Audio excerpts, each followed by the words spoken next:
Приехала микросхема, сегодня будем продолжать ремонт.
Первый запуск.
По всей видимости, еще что-то с этой платой.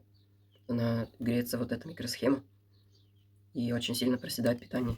Поэтому раскаляется вот этот линейный стабилизатор напряжения.